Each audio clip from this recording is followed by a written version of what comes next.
I'm Blue. I'm the photographer behind Beyond the Fence Adventure Dog Photography, and this is a class about taking better pictures of your pet.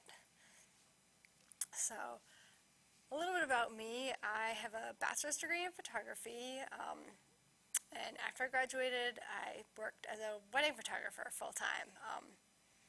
And so I did that for a couple of years. Then I did architecture photography, and when I started my own business, I decided to specialize in pets.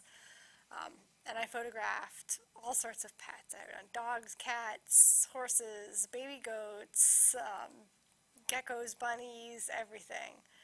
And then over time, it's evolved into adventure dog photography. So now I focus really pretty much just on dogs. We go for a hike, we go play in the woods, dogs love to be outside, we go to the mountains, so I do a lot of sort of landscape pet photography combination. So that's sort of how my work has evolved. So here it is. So this is my girl.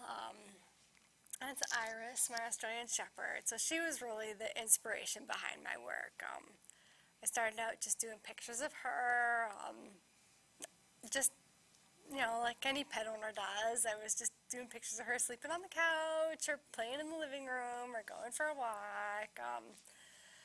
So she was my practice subject, kind of, and did lots with her. And so we did a lot of hiking and traveling, and so I was always, taking pictures of her, and that was how I started incorporating the landscapes, is, I wanted to share with people what we were doing. We were up to watch the sunrise, or, climbing mountains to see the sunset, or looking for waterfalls, or whatever we were doing, and she was always with me, because she, ready to go wherever I went, she was good to go, so that was how the landscape work started. So this is Tyson the pug. One thing that I do a lot when I'm working that makes a big difference is I get down on the dog's level. So I'm always kneeling, lying on the ground, crouching down, trying to kind of be in their world. So you can see with him, I'm at pug height. So for your small dogs, being at his eye level makes a big difference in getting that connection with them. So this is another one with the landscape. So we were there at 4 in the morning to watch the sunrise, because we're on the East Coast, so the sun comes up over the ocean. So your kind of best view is sunrise. So, to get shots like this, I do crazy things. I'm up at sunrise, I'm climbing mountains in the dark, the dogs are happy. She was like, yeah, let's chase seagulls at 4 a.m. She was ready to go. So that was what we were doing for that one. So that one is Ollie the golden doodle, so a big doodle. But yeah, so we were just up in the woods in New Hampshire.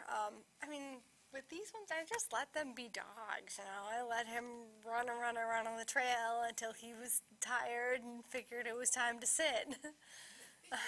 So lots of patience, let them kind of do their thing, be crazy, and then once they get that out of their system, then they're like, okay, I'll sit.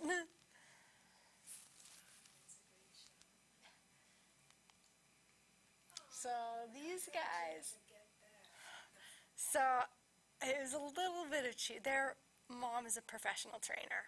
So it felt a little bit like cheating, because they were so well trained that she just plopped them all down, told them to stay, and they were like, okay. I'm like, so it helps that she's a professional trainer, and she's actually, those dogs, she's a photographer too, so the dogs have been she knows they've been photographed by a bunch of different photographers. So someone else has taken a picture of her dogs, and they've been on the cover of National Geographic.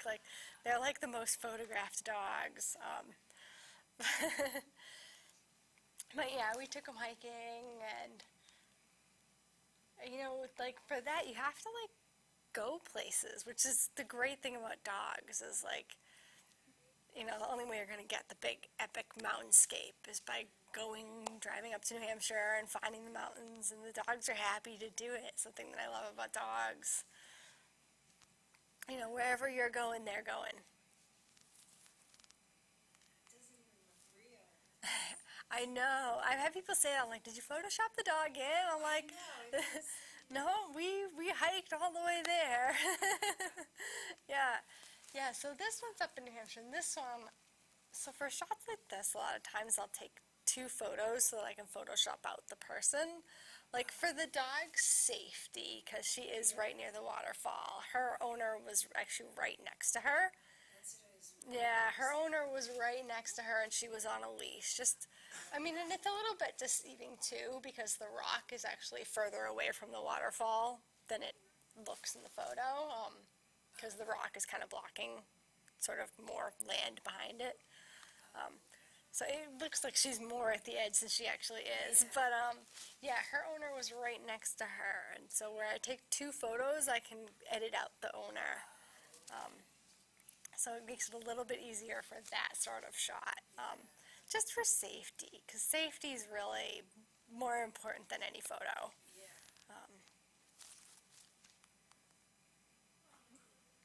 And there's his house. That's his yard. So yeah, so they wanted to do a session with him, and you know, they called me up and were like, oh, we've got the. Usually I try and encourage people to go somewhere fun, because that's what the dogs love, is they like to go for a walk, they like to go play in the park, and they were like, we've got this beautiful yard, so we did his yard, and again, you can see I'm like kneeling down right in front of him, right on his level, which lets me kind of interact with him too, like I can talk to him, and get his attention that way, and there's Ollie. So, you know, when I'm out with the dogs, I'm always looking for spots of color like that. Like this is in Salem, and we were going to walk down to the waterfront, and while we were leaving the parking lot, I spotted the red door, and I was like, oh, we have to come back to that at the end, because I love color. So I was like, doors are great spots of color, like, in like Boston, like sort of like the Beacon Hill area, they have like all the old doors. I'm always looking for like spots of color or texture, like cool old brick walls, things like that to get them in front of. Yeah. I know, and the white dog is nice because like he's gonna look great with any color. Yep.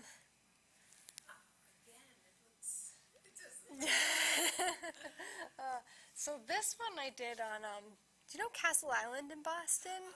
It's one of the few places in Boston where you can actually see the sun set over the water just because of how the land hooks.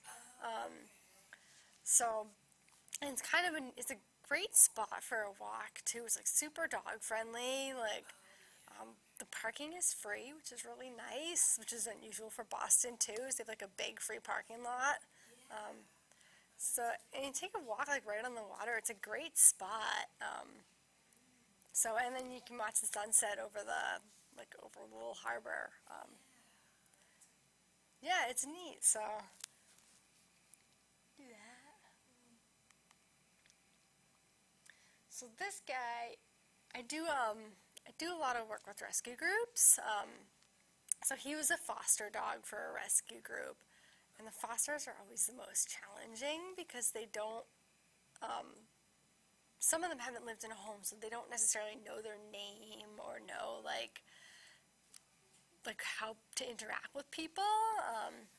So I do a lot of, I make, like, weird noises.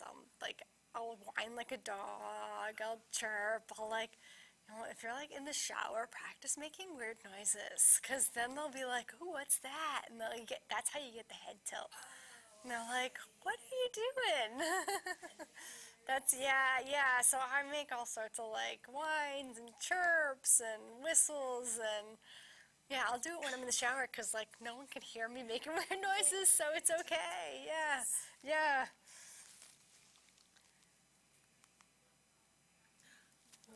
these guys. We were in North Andover, has Ware Hill. It's a pretty, they call it a hill, but it's a pretty steep hike, but then you get the great sunset view. So you hike down kind of in the dark, but it's a big wide trail. It's easy to kind of see. So I'm always looking for places like that, like where it's got like a nice view, or even in your backyard, that sometimes you can get that sort of sunset light. That's my favorite time of day to shoot, is kind of that hour before sunset, because you get that really soft golden light. Yeah. Yeah, you can get kind of that golden light coming through the trees. Yeah, so I try when I'm scheduling a session, I sort of try and do that hour to 2 hours right before sunset, because that's your best light of the day. So, and there's my girl. I'm always looking for like fun moments. Like she's just watching, it was snowing, so she's kind of checking out the snowflakes. I love the pose shots, but I really love the candid ones where they're just being dogs, because that's when you see their personality. Like, she was so curious, so she was like, check out the snowflakes and, watch what's going on, see the birds or whatever she was looking at. That reminds me of one I had taken a few years ago when it was one of the big snowstorms. Yeah. Lucky was walking. Talking the bike. Oh. Lucky was walking along the snow, and he went sideways, and there's a picture of him almost, it looks like he's stuck between the two walls of snow. Yeah, we had some really high snow a few years ago. Yeah. So, is it on all the time? Yeah. I can turn it down if you want, but hold on to it. There's no one else. But then it'll hear me cough or sneeze.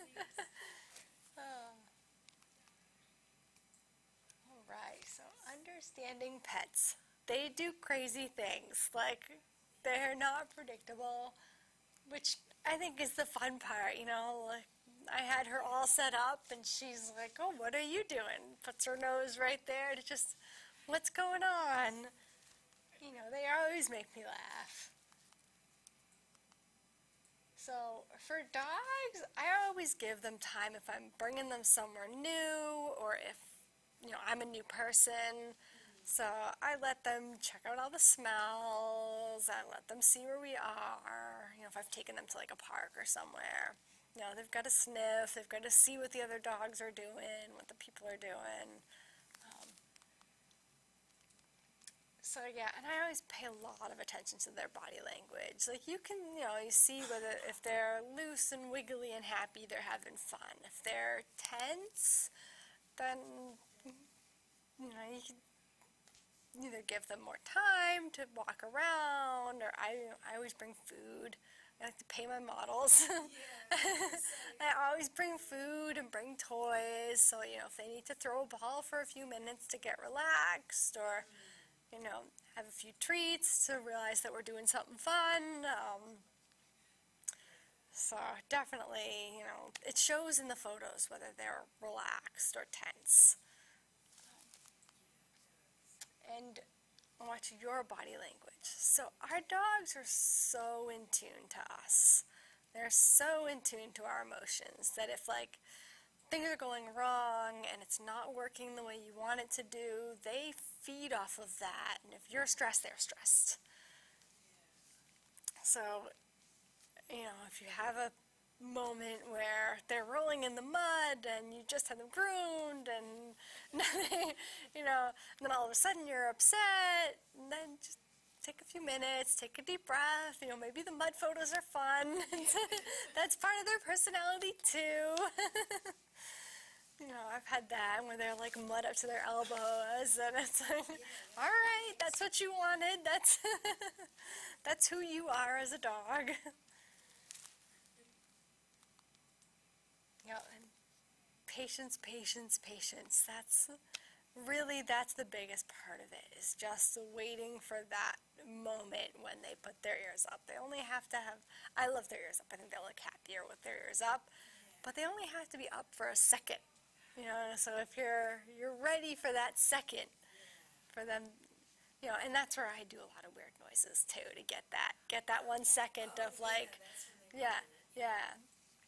I took the squeaker out of a squeaky toy because it's easier to hold than a whole toy, so I can like hold my camera and hold the squeaker, so I can just squeak it, and then you get the, oh, where's that? And then they can't see the toy, so they're kind of like looking for it. Right, I was just going to say, they don't see Yeah, it.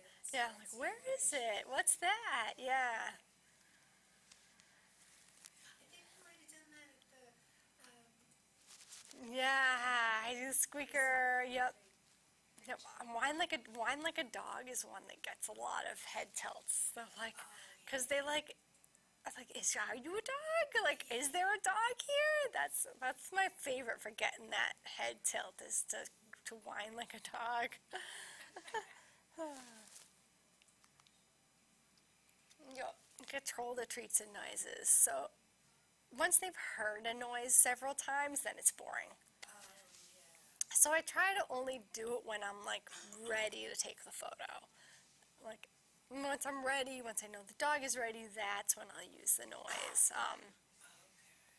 I also do, so I almost never say the dog's name when I'm trying to get them to look at me, because most dogs, we say their name when we want them to come to us. We say their name to pet them. We say their name to come up on the couch. We say their name to give them dinner. So they've learned that when we say their name, we want them to come over to us. But when you're taking the picture, you don't want them to move. So I almost never say their name, because it's almost guaranteed that they'll come over to me. Because they're so used to doing that around the house. Like, because I do it, I like say their name right before I pet them, or right before I give them something, or, yeah, so that's one of my tricks, is I almost never say their name to get their attention. Yeah. Yeah, and reward frequently. So a lot of times, so we bring them to these, like, especially where I bring the dogs places to do the photos, take them somewhere really exciting, like a park or a hike or somewhere fun, and they're used to doing a walk, and instead I want them to hold still, and it's like the opposite of what they want to do. It's like the most boring thing. We go to this like super exciting place and sit still, and they're like, what are we doing? So I reward a lot. I use a lot of treats, a lot of toys, like something to keep it fun, because sitting still isn't really very fun. So I make it fun, you know, a lot of, like every couple of shots I take, I give them a little treat, or if they love their ball, I'll throw the ball, whatever makes them happy. Keep them engaged, yeah. Otherwise, they're like, forget it, I'm going for a walk without you.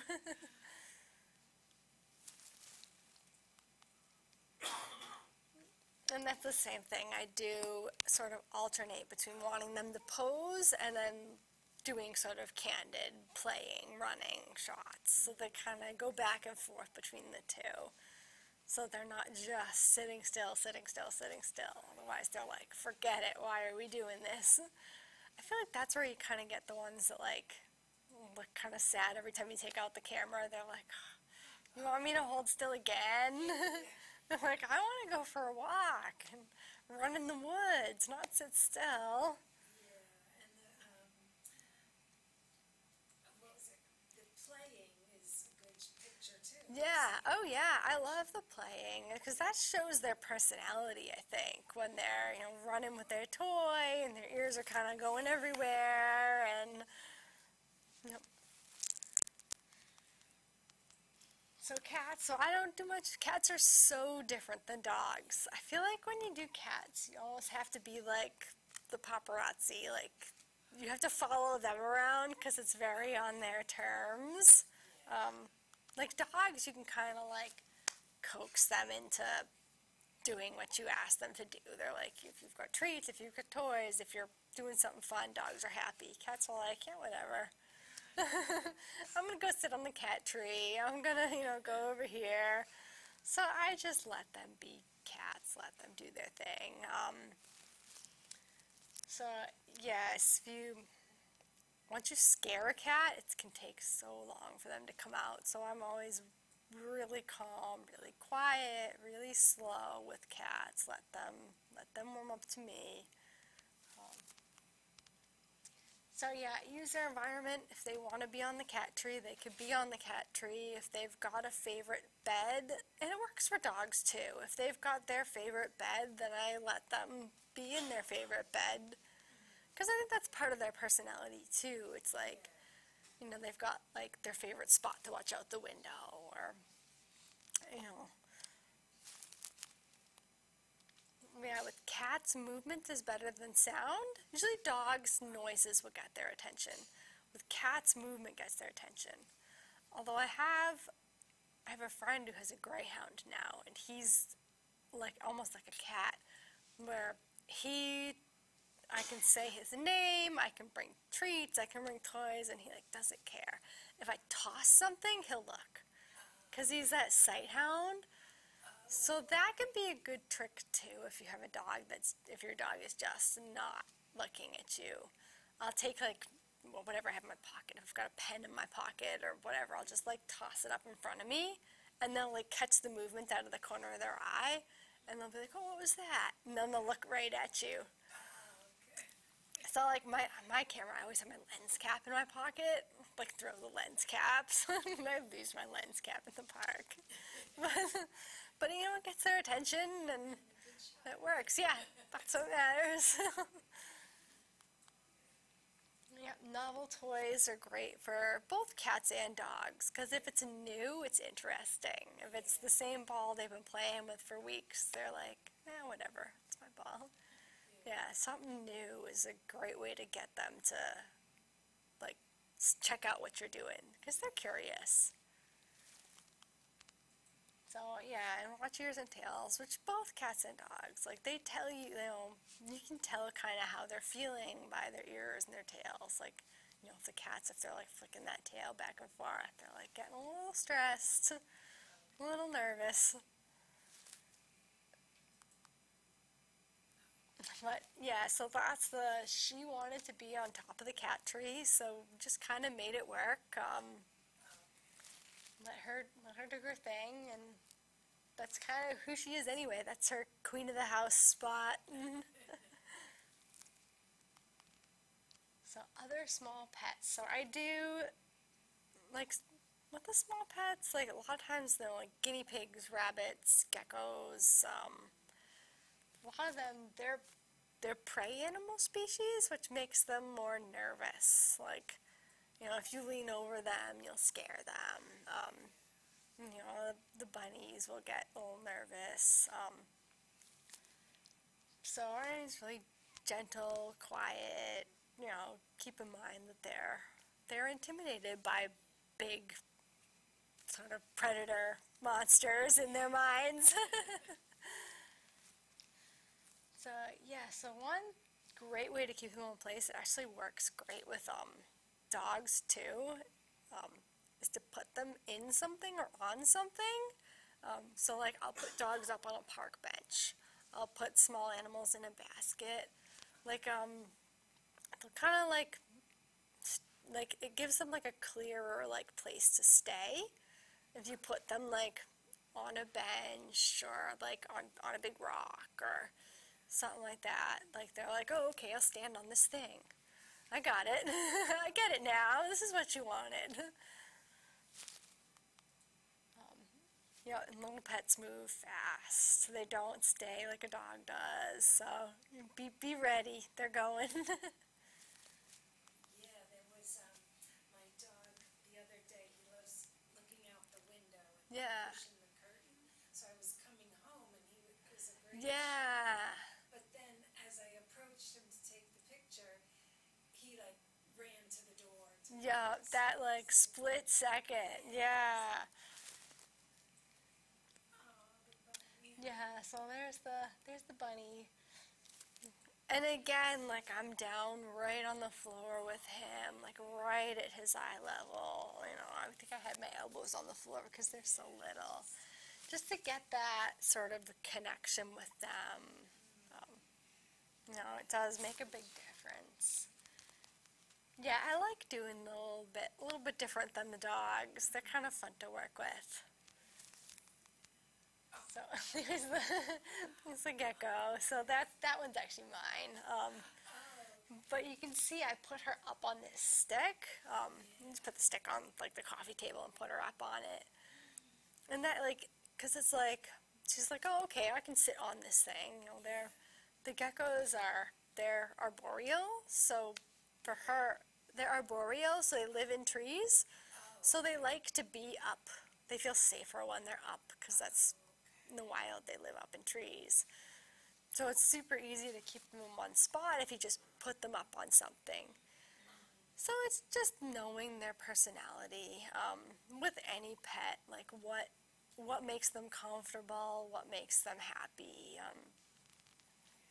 You know, if they're a retriever and they love the water, then we can go to a lake. If they're, you know, a smaller dog that's really comfortable at home, then I can go to their home and, you know, get their favorite bed and their favorite toy in their yard. And so wherever they're going to be kind of relaxed and happy, that's what I'm really looking for.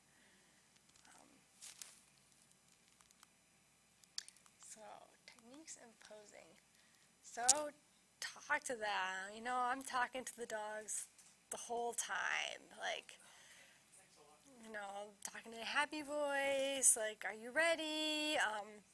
A lot of dogs know the words, do you wanna? Because we say, do you want dinner? Do you want to go for a walk? Do you want to go in the car? So they know the words, do you wanna? And their ears will perk right up.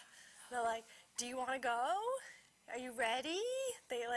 They know those words because, like, they pick up so much of what we say in everyday conversation. Because I talk to my dog all day. Like most people do, you know,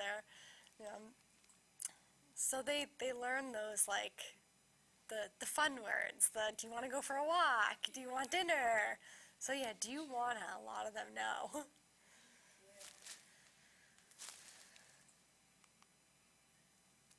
Yeah, so every pet's, you know, has their favorite thing. Whether, you know, some pets love treats, and they've got their favorite.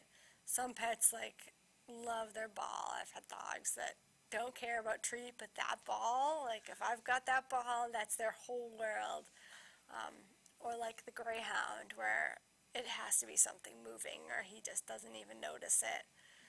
So you find their favorite thing. You know, my Aussie was treats. She wanted, you know, I could give her crumbs, and she was happy. So, you know, I break up treats really small so that I can give a lot of them. So dogs don't understand size well. They understand number. So they'd rather have 10 tiny treats than one big treat. Yeah, so I always break up treats because they think it's way more fun to get 10, like, little pea-sized treats than one giant treat.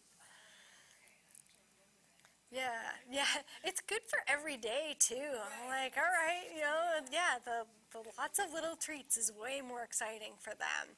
So I break up treats really small so that I can give them really regularly. Yeah, and it keeps them interesting. You know, they're like, okay, I'll sit still. I'll get my treat. I know it's coming. And so yeah, I do all sorts of noises. I bring a squeaker. I have a kazoo in my camera bag because that's such an odd noise that I'll use the kazoo as a noisemaker. A lot of times, two dog toys can make weird noises, so, like, I have, like, a monkey that makes, like, a screaming sound that all the dogs like because it's such an odd-sounding dog toy. So I'll go through, like, at, like, PetSmart or Petco, go through the toys and see if there's any that sound different. Because sometimes they'll do, like, some will, like, moo or oink or, you know, like, bird noises or whatever. Anything that's, like, really different than what they usually hear will, like, really get their attention. crinkle, like the toys that crinkle, like almost sounds like a plastic bag opening. Like that can be great because they want to see, what's in your potato chip bag or whatever it is. That's what they're ready for. Yeah, yeah. So I have one that makes like a crinkly noise that I'll hold behind my back and crinkle. So because they can't see what it is, so then they're like, "Oh, what do you got? Is it for me?"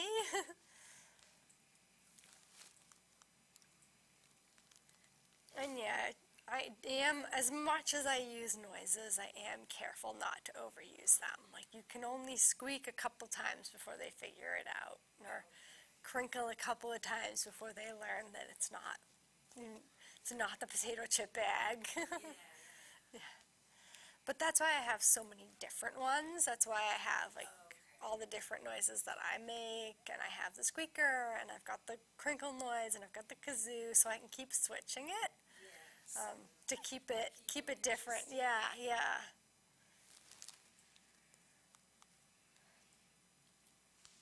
And I love the candid in between the pose shots moments, because I think that's when their personality really shows, that like, when they're just being themselves and being goofy and running around the yard or running in the woods, or they're sleeping upside down on the couch or whatever they're doing.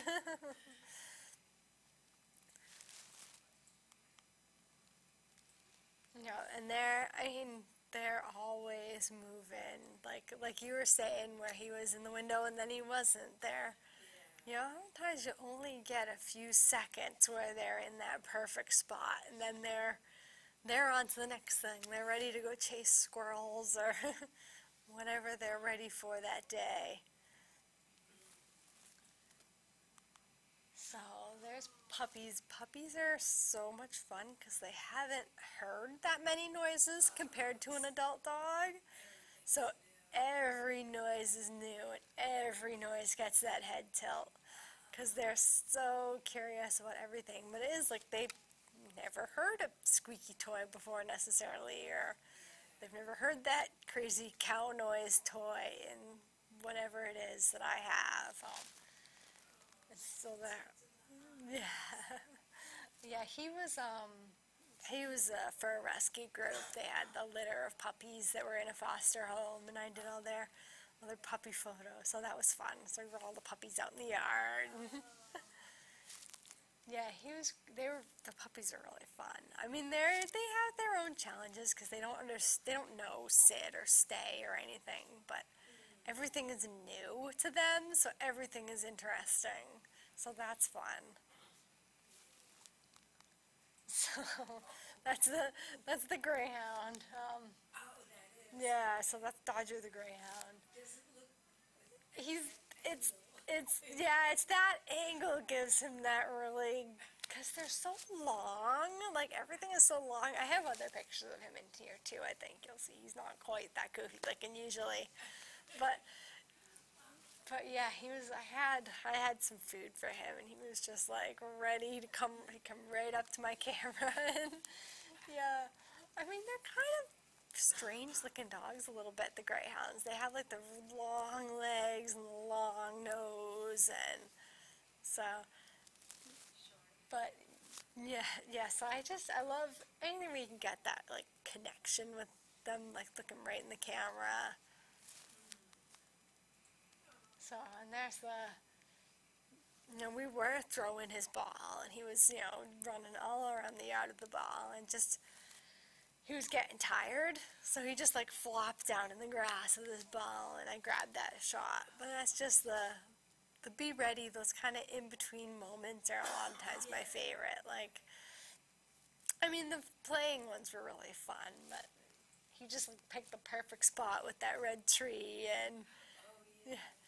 I was like, and that's like his ball. So I love that too. Like their favorite toy, their favorite, bed, like something that's part of their sort of life. I love to include.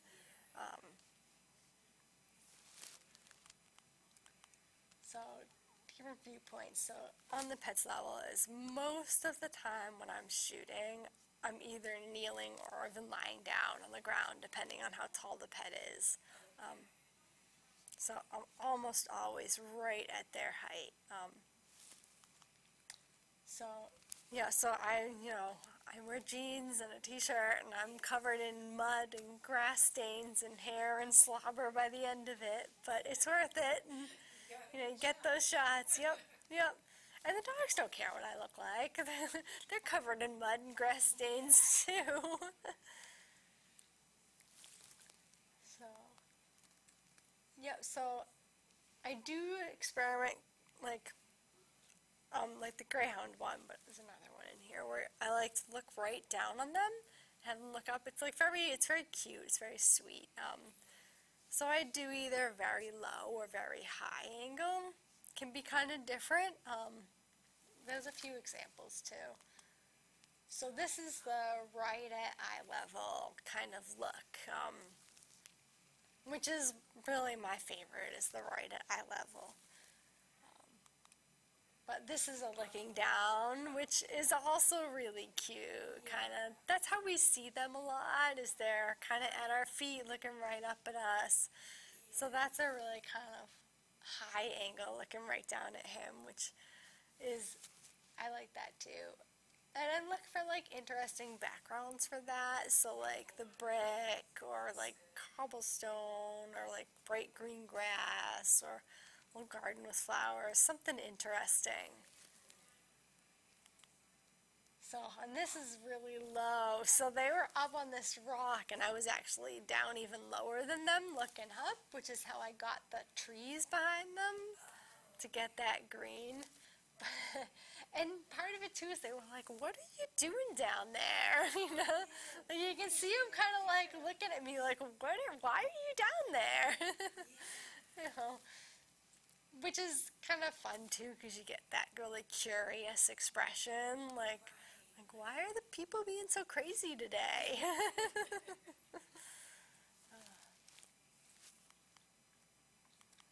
So, location. So if you're in your house and you're shooting, I like to pick up just clutter that's going to be in the background, because at least like my house is, I've got stuff on the coffee table, and like, the shoes are on the floor next to the door and you can see them. And so if I know I'm going to be doing some pictures in the house, I pick up that stuff to have like as few things in the background as possible.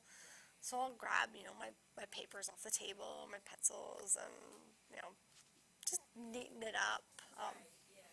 Because it does make a big difference, like tuck the iPhone charger under the desk and, all those little things that are just around.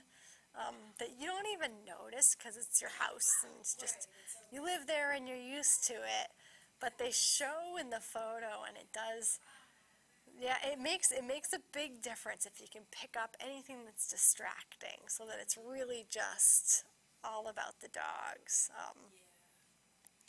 When they get their toys all over the room, and so yeah, if I'm outdoors, I'm looking for that sort of clutter-free background. I tell people, put your trash barrels on the other side of the house if we're in the backyard, and little things like pick up the garden hose. Yeah, or I look for like if it's just green trees, like you can kind of see. Go back. So like this is their yard, but I picked sort of the side of the yard that had like the house wasn't there, the fence wasn't there, and it doesn't need to be a big space. Like you can see, it's just a little bit of the yard that you can see behind him, but it's the side of the yard that's really was just kind of some bushes. Which like then you really see like just him and his ball, and you're not distracted by the cars or the trash barrels or the mailbox or stuff like that. So I'm always looking for like really simple backgrounds.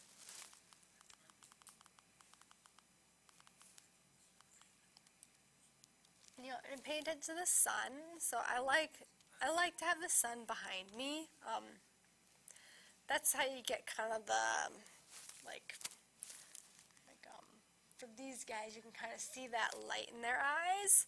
So I had the sun and the sky behind me, which is what gives them that sort of the light right at the top of their eyes, which I think makes a big difference. It kind of brings them to life to have those sort of catch lights in their eyes. So yeah, so I usually try to put either the sun or the sky, something bright behind me. And have fun, because the dogs want to have fun. You know, throw their ball, go for a hike. That's when you get those really happy, you know, we're out doing something together faces. So that's a happy face. You know, this was the beach at sunrise, and we were just throwing her ball, and she's just running back and forth and having a good day. So, the ball. I love if you have a dog that will chase a ball. I love using a ball because I can predict which direction they're going to run in. So I'll tell people to throw the ball right towards me, because then they'll run right towards me. So I'll throw a ball or throw a toy right towards me. This one was like this one. They'd thrown the ball right almost in front of me, so you couldn't quite see it in the photo. It was down a little lower. But then I knew she was going to come right towards me, so I used toys like that a lot to get them to come right in my direction. So it's like they're synchronized fetching. Yeah. Yeah, so we were just, I know, it's like, and look at like the dust behind them, and they were, yeah, so I love using toys, because I think you get like really fun. Like, I don't know if yours will play with the toy, but if you can get them to chase a toy, yeah, that's a great way to do kind of the action ears flying shots, is to throw a toy either. I like to throw it right towards, have them throw it towards me, but you can also throw it away and have them bring it back. Yeah, either way, if you have someone helping you and can have them throw it right towards you, but also if you throw it, they'll come back with it usually. That's true too.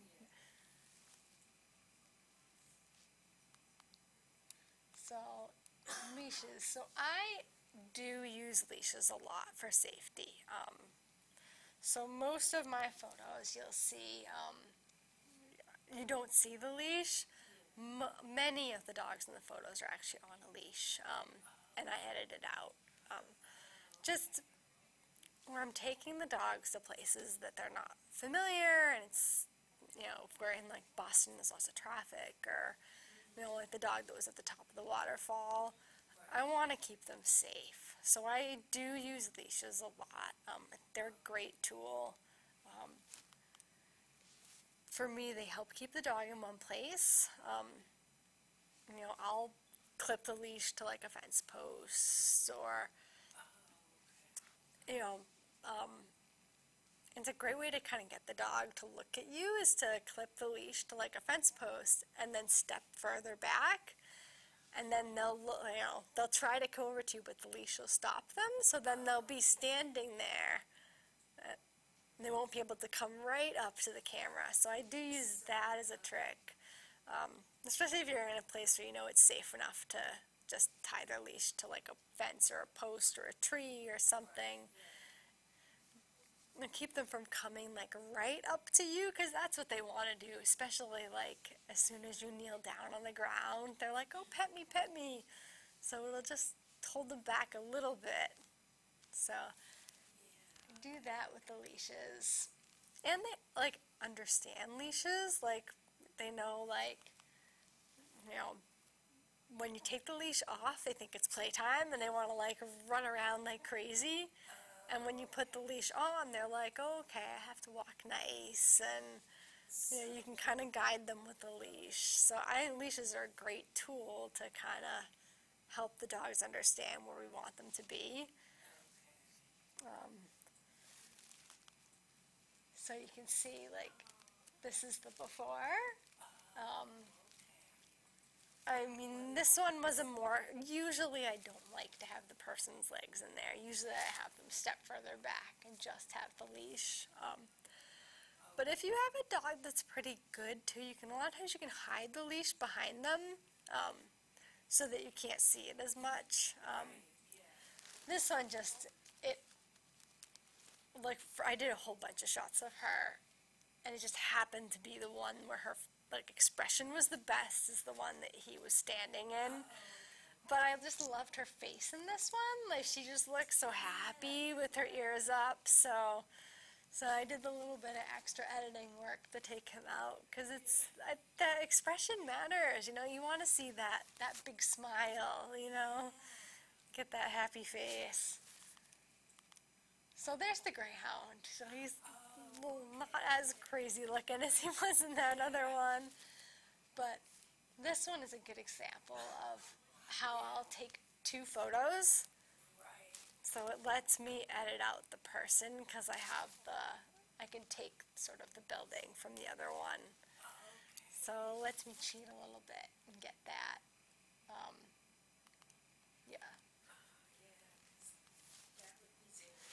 Yeah, it's not, and she hadn't had him for that long either. He was pretty recently adopted, so with the city and the edge where the water was, we just weren't going to take his leash off.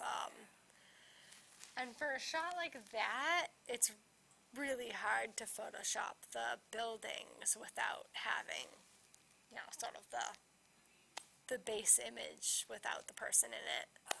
So that's my little cheat. But I mean, if you were in a place where it was safer than this one, where you could tie him up to a fence or something so that you can step back, that can really help. I probably wouldn't have done it here just because of the edge where the water was. I still would have been afraid to step away from him. But if you have a dog that'll stay nice, I could have had her step to the other side. Which normally I would. I would have asked her to step, off to this side. But where she just adopted him, he was a little bit nervous, and he was happier having her right next to him. So that was, I always put the dogs first. If I have to do a little bit of extra work to keep the dogs comfortable, I'd rather do that. I'd rather edit her out of the photo and spend more time doing that than make him stressed, because, where he'd been living in a kennel at a racetrack, he'd never been in a city. So the city he did really good, but it was a little bit overwhelming, I think. He just was much happier with her standing right next to him. So I'm happy to do that. If that's what it takes to keep him happy and relaxed, we'll do that. So, finding inspiration. So I am a big advocate of just having sort of a personal project. So I did sort of the landscape photos that you have seen, where sort of the dog in the big beautiful landscape with the mountains or the waterfalls or whatever. That started out as a series that I was doing with Iris, my dog, just for myself, just as playing with her and sharing our hikes and our little adventures. And that's what's really evolved into my business. But it was really just me experimenting. So I love, find what inspires you. If it's, if you love cities, if you love textures. I know people love to look at fashion photography and kind of play around with that with their dogs. So yeah, and I do a lot of hiking with my dog and a lot of exploring, and I'm a big advocate of getting out of your living room and seeing new places. My dogs love to walk in the city, they love to climb mountains, they love, to be out in the world. That's what makes them so happy. So that's the best part of dogs, is they're ready to go. So we do a lot of that. So yeah, so that was the Adventures with Iris series, is what I did with her. And it started, so I was doing this series with her, in New England. So I'd done some in Maine, I'd done some in New Hampshire. Let's see, I'll show you. So this is Maine. So it was just this experiment that I was doing with her locally. When we were in Maine, I was just kind of playing around with this idea of showing the landscape and the dog together rather than just the portraits. And this was we did sunrise in New Hampshire. We do have, they do all the lupines flower kind of up in the Franconia area. So there's this town, Sugar Hill, that has this big field of all these purple lupine flowers. So we went at sunrise to get the purple lupine flowers. And this was, we did Mount Washington in New Hampshire, so a couple times a year they open up the road for sunrise. So we drove up Mount Washington and watched the sunrise and did all that. Was he on a lead? I'm sorry, was he? Yes. Yep. So she was on a leash for that. Yeah. Yeah, so sometimes she's not like, these couples she wasn't. This one, it's actually a pretty popular event, so there was a lot of other people and dogs around. So I was a little bit afraid that she was going to go running off to see what everybody else was doing instead of... So I did have her on a leash. Sometimes with her, I would use a really long leash. So you can get I have it's called a long line. It's a 30-foot long leash, so it's really long. So I really like that one. You can just get them at like PetSmart or Petco or whatever. It gives them a whole lot of space without being off leash. You can still stop them from running towards traffic or whatever. So I really like the long line because you can let them run around. So I could get far enough away from her without having to worry about her going to bother the other people and dogs. But yeah, the long leashes are really useful, I find. Just as that little extra safety assurance.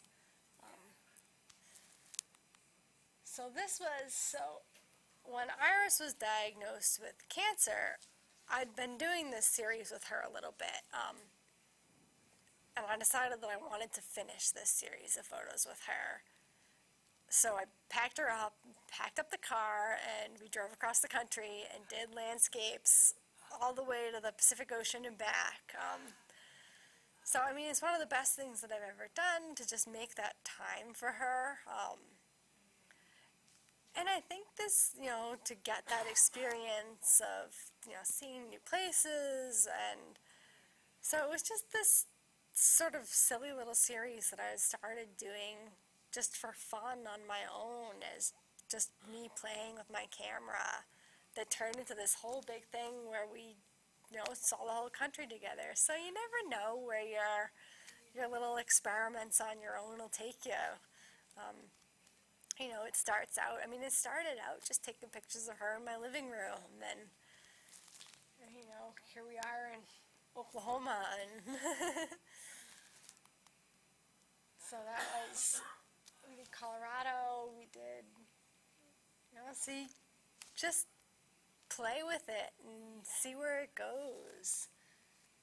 We ended up going all over, so she's good enough that I can take her off leash, so she was off leash here. But yeah, so we did Utah, we did, and that's that. I'm always looking for that sunset light. With all of these with her are that sort of last hour or two of the day. Or the first hour of the day, but sunrise is harder to motivate for than sunset.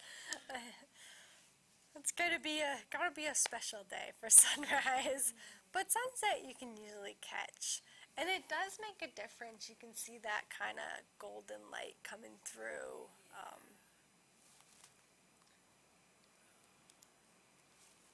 Get some rain,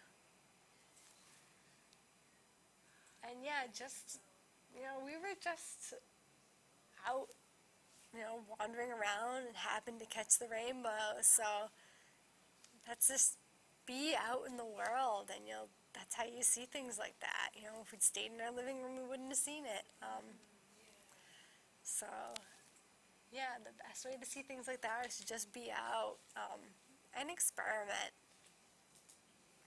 This whole thing was really an experiment that just kind of took off, and here we are.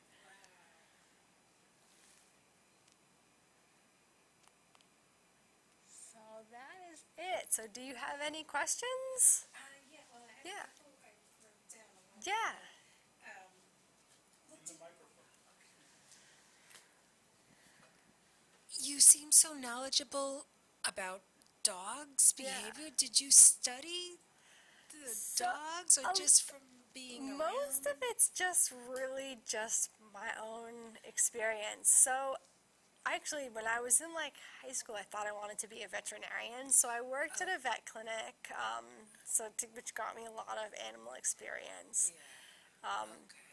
And Iris was my big learning experience, because when I adopted her, she was 4 years old, and I was her 5th home. So she'd gone through a lot of homes, and she had a lot of issues that we worked through, because for all of her issues, I adored her from day one. She was a challenge. She didn't like other dogs. She didn't like men. She's had so much energy. So we did agility, we did herding, we did obedience.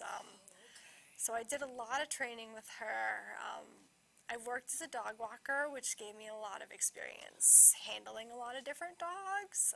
Okay, so just from Yeah, volunteering at a shelter is a great way to get experience with a big variety of dogs.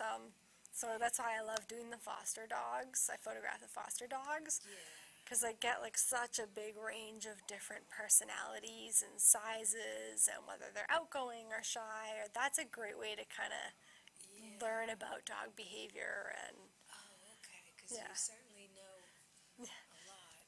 And the other question was, the colors are also vibrant. Is Yeah. that do you help that along? a little bit, a big part of that is the time of day. Oh, it is. So The time of like day that really. rainbow. Yeah. Is that So it is. like- I mean, I do help it a little bit. This one I got lucky is that the sun came through the clouds and hit the spot where she's standing. Okay. So I'm always looking for that light. All right. So we happened to be in the right perfect spot where that sunlight just kind of hit right on her. And I do some editing, but most of it is Just the good lighting. yeah, just getting that. Getting that sort of right time of day. Definitely. I usually try to start my sessions about an hour and a half to 2 hours before sunset, so that we'll end right at sunset. Oh, right. So that's that best. Yeah. They call it golden hour. That hour right before sunset is really your best light of the day. Okay. So yeah, so if you're planning a little photo session, that's what I recommend, is that sort of Okay. end of the day light. Yeah. Oh, well, thank you. It was so informative. Oh, good. It was Well, great. glad you enjoyed it, and hopefully got all your questions answered and Yeah. learned something. Maybe I'll take one of your cards. I don't think I brought any. Okay. All right, maybe I'll just take your name down. Yeah. Here, go back to the beginning. Oh, there you go. Oh, okay. So it's Oops. Yeah, so that's the name.